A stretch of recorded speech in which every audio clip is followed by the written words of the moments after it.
ఈరోజు వేమన పద్యం. రానిది కోరిన రాదది, రానున్నది కోరకున్న రానే వచ్చున్, దానెంత చింతపడినను గానున్నది గాకపోదు గదరా వేమ.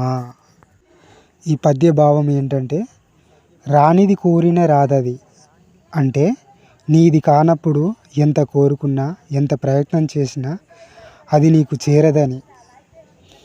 రానున్నది కోరకున్న రానే వచ్చున్ అంటే నీకు చెందాల్సింది నువ్వు ఎలాంటి కష్టం పడకుండా ప్రయత్నం చేయకుండానే నీకు చేరుతుందని అర్థం.